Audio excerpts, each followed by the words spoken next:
Good morning, everybody. So I've been getting a lot of questions about like what my weekly menu looks like, or what do I eat in a week? So I just got back from the markets. I go to farmers markets and produce stands. Some of it's imported still, but most of it is locally grown. So let me give you a shot of like what I eat in a week. So I go through a lot of bananas. Cucumbers are definitely my friend. Dragon fruit are amazing for you. I've got apples and celery and cilantro and parsley, which are all great for detoxing. I've got some red dragon fruit mixed in, oranges, papaya.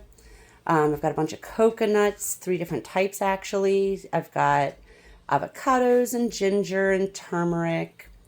I've got 1 ear of corn just to sweeten a little salad. I try to stay away from a lot of that. I've got a bunch of fresh lion's mane, fresh oyster mushrooms, a couple pineapples, beets, mangoes, 2 bags of freshly picked kale, a couple sweet potatoes. And so, yeah, when somebody says, what do I eat in a week? My typical response is a lot. But this will make about 2 gallons of juice. I drink about a half a gallon of smoothie a day. And then I'll also make a pot of a very alkaline, healthy soup so that if I am craving a cooked meal, I can have that. And no, this is where my stove usually goes, but I do have a little 2-burner thing underneath that I can pull out if I ever choose to make a pot of soup. And then my fridges are looking a little bare. There's still a pineapple left over from last week, some grapes, some greens, maybe an apple.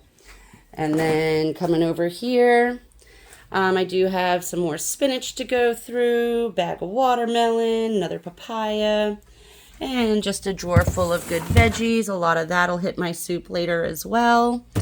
I've got some dates soaking for a date caramel. Tamarind is a fun thing to kind of snack on. So yeah, that is an overall view of my fridge. And every now and then I even find a small loaf of bread at the farmer's market. I know there's no preservatives in it. No, I shouldn't eat it. But every now and then I do sneak a little something in. But as you can see, primarily I do live on fruits and vegetables. So yeah, that's a little take of what my week or what my week's diet usually looks like. Usually 2 gallons of juice, 3-4 gallons of smoothies, some soup, and then I just munch on different things in between. But yeah, have a great weekend and happy Easter, everyone.